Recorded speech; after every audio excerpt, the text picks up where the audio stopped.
Mužská menopauza nie je len podmienkou, ktorú treba akceptovať. Je to príležitosť vybudovať si nový, vedomejší život. V tomto období má veľa ľudí pocit, že sa niečo končí. Ako by tempo opadlo, ako keby ciele už neboli také jasné, ako keď som bol mladší.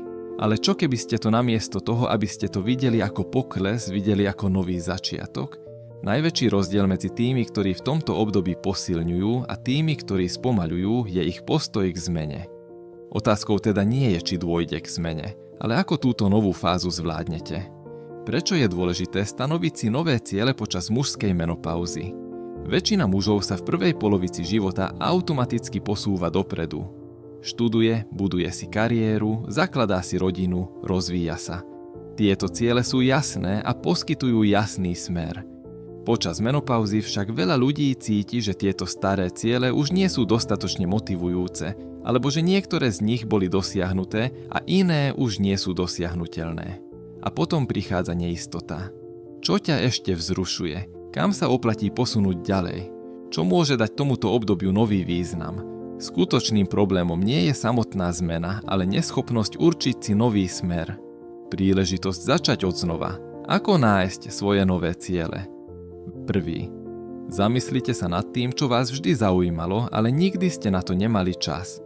Mužská menopauza je jedinečnou príležitosťou začať robiť veci, na ktoré ste v mladosti nemali čas ani energiu. Možno ste sa vždy chceli naučiť nový jazyk, alebo nový šport, ktorý ste v mladosti vynechali. Možno začať podnikať alebo kreatívny projekt, zmyslom nie je uviaznuť v minulých cieľoch, ale objaviť to, čo je pre vás skutočne vzrušujúce a cenné práve teraz. 2. Experimentujte, nebojte sa nových vecí. Mnoho ľudí upadne do pasce myšlienky. Ak s niečím začnem teraz, nikdy v tom nebudem naozaj dobrý. Čo keby ste však toto obdobie nevnímali ako záverečnú skúšku, ale ako príležitosť zažiť nové veci? Nesnažte sa byť v niečom dokonalý. Cieľom by malo byť užiť si proces a zlepšiť sa. Skúšanie sa nerovná neúspechu. Je to jeden z najdôležitejších nástrojov na nájdenie toho, čo vás skutočne inšpiruje. 3. Zvoľte si ciele, ktoré vás posúvajú vpred. Nie tie, ktoré vás viažú len k nostalgii. Jednou z najčastejších chýb v tejto etape života je snažiť sa len získať späť minulé úspechy. Samozrejme, sila, rýchlosť či hybnosť mladosti už nie sú rovnaké. To však neznamená, že nemôžete vydať zo seba to najlepšie. Namiesto toho, aby ste sa snažili kopírovať minulé úspechy, hľadajte to, čo najlepšie podporuje váš rozvoj teraz. Namiesto súťažného športu vám možno urobí radosť forma cvičenia, ktorá vám pomôže zostať dlhodobo fit. Starej kariéry by vás možno uspokojilo mentoring alebo poradenstvo. Namiesto svojho starého sociálneho okruhu teraz možno potrebujete nové komunity, ktoré lepšie vyhovujú vášmu súčasnému ja. 4. Začnite budovať svoju novú víziu krok za krokom. Stanovenie nových cieľov nie je výsledkom jedného rozhodnutia, ale procesu. Za jeden deň nemusíte vymýšľať kam ďalej, stačí sa k tomu každý deň priblížiť. Napíšte si, aké veci vás naplňajú energiou. Skúste malé zmeny, nový zvyk, nový zážitok. Doprajte si čas na rozpoznanie toho, čo vás skutočne inšpiruje. Pretože mužská menopauza nie je o uzavretí éry, ale o budovaní novej. Budúcnosť začína teraz a vy ste jej protagonistom. Mnoho ľudí verí, že v druhej polovici života nemôžete začať nové veci, pretože už je neskoro. Ale toto je obrovská mylná predstava. História je plná ľudí, ktorí v tomto období dosiahli svoj najväčší potenciál. Nie preto, že mali šťastie, ale preto, že sa vedome rozhodli stanoviť si nové ciele. A práve túto možnosť máte teraz. Alebo nechávate minulosť definovať vašu prítomnosť, alebo aktívne budujete budúcnosť, vďaka ktorej bude váš život skutočne hodnotný a zmysluplný. Voľba je vždy vo vašich rukách. Čo urobíte s touto novou kapitolou? Mužská menopauza je obdobím, ktoré človeka preverí mnohými spôsobmi. Prináša nielen fyzické zmeny, ale predstavuje aj mentálne a emocionálne výzvy. Ale ako toto obdobie zvládnete, je len a len na vás. Pretože skutočná sila nespočíva v udržiavaní všetkého rovnakého, ale v schopnosti prispôsobiť sa, vyvíjať sa a dať svojmu životu nový zmysel. Mnoho ľudí sa v tomto veku stáva neistými, pretože majú pocit, že už nie sú takí rýchli, energickí alebo vytrvalí ako kedysi. Ale čo keby som vám povedal, že teraz máte najväčšiu príležitosť skutočne sa naplniť?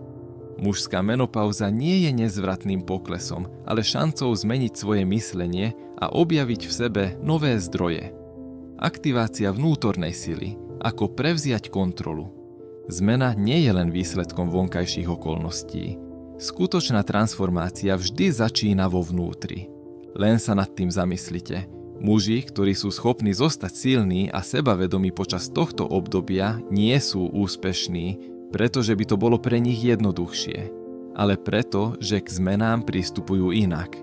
Skutočnou otázkou teda nie je, čo ste stratili, ale čo môžete zo seba dostať teraz. Prvé, uvedomte si, že vek nad vami nemá žiadnu moc. Mnoho ľudí verí, že po určitom veku sa už nemôžete rozvíjať, ale to nie je pravda. Duševný a fyzický vývoj sa nezastaví v určitom veku, ale až keď ho zastavíte sami. Ak si myslíte, že už je aj tak neskoro, tak to naozaj bude. Ak si však pomyslíte, mám ešte veľa možností, svoju situáciu uvidíte úplne inak. Preto je jednou z najdôležitejších vecí, ktoré môžete v tomto období urobiť, zmeniť svoj postoj. Druhé, budovanie seba dôvery. Nenechajte minulosť definovať vašu budúcnosť. Jednou z najväčších chýb mnohých mužov je porovnávanie sa so svojimi minulými úspechmi. Kedysi som bol v oveľa lepšej kondícii. Všetko bolo jednoduchšie, keď som bol mladší. Vtedy som mal viac energie, teraz je to ťažšie. Ale ak sa budete neustále porovnávať so svojou minulosťou, nikdy neuvidíte zdroje, ktoré sú stále vo vás. Namiesto toho, aký ste boli v minulosti, začnite sa sústrediť na to, čo môžete dosiahnuť teraz. Aké zručnosti ste si za tie roky rozvinuli? V čom ste teraz skúsenejší, múdrejší? Ako môžete čo najlepšie využiť svoju súčasnú situáciu? Pretože sebavedomie nezávisí od toho, aký si bol pred 20 rokmi. Ide o to, ako sa teraz vidíte a čo robíte so svojimi súčasnými príležitosťami. Tretí, rozvíjajte svoju myseľ. Skutočná sila pochádza z myslenia. Fyzická sila je dôležitá, ale duševná je to, čo skutočne určuje váš úspech v tejto fáze života. Ak budete schopní vedome ovládať svoje myšlienky, stanete sa silnejšími vo všetkých ostatných oblastiach. Čítajte knihy, ktoré vás inšpirujú a dajú vám nový pohľad. Hľadajte príležitosti na učenie sa. Učenie sa novej zručnosti alebo vedomosti môže byť obrovským impulzom pre vaše sebavedomie. Obklopte sa ľuďmi, ktorí vás posúvajú vpred, nie brzdia. Pretože ak je vaša myseľ silná, môžete prekonať akúkoľvek fyzickú výzvu. Štvrtá. Prevezmite späť kontrolu nad svojím telom. Hoci mužská menopauza prináša prirodzené zmeny v tele, neznamená to, že musíte akceptovať slabosť alebo pokles. Najväčší rozdiel medzi tými, ktorí v tomto období zosilnejú a tými, ktorí zoslabnú, je v tom, ako vážne berú udržanie svojho zdravia.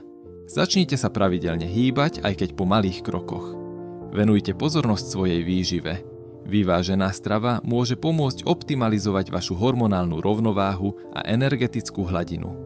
Nezanedbávajte spánok.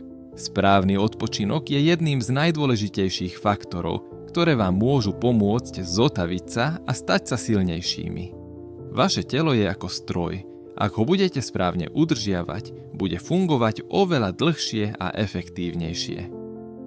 5. Vytvorte si nový životný účel. Nežite podľa minulých očakávaní.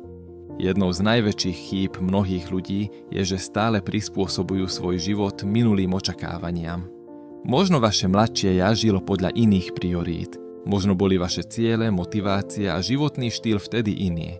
Teraz sa však začalo nové obdobie a podľa toho si musíte vytvoriť svoje nové ciele. Nežite podľa toho, čo si myslia ostatní alebo čo ste od seba očakávali v minulosti. Zistite, čo vás robí šťastnými teraz. Zhrnutie. Teraz ste na rade vy. Mužská menopauza nie je konečným bodom. Je to šanca stať sa svojím najlepším ja. Ak si uvedomíte, že váš vek nie je obmedzením, ale príležitosťou na rozvoj, budete sa na toto obdobie pozerať úplne inak. Ak opustíte svoj predošlý sebaobraz a zameriate sa na to, čo môžete zo seba dostať teraz, budete silnejší ako kedykoľvek predtým.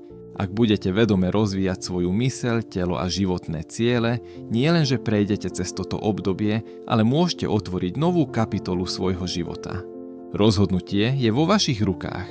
Zostávate tam, kde ste, alebo aktívne pracujete na tom, aby ste boli čo najlepší.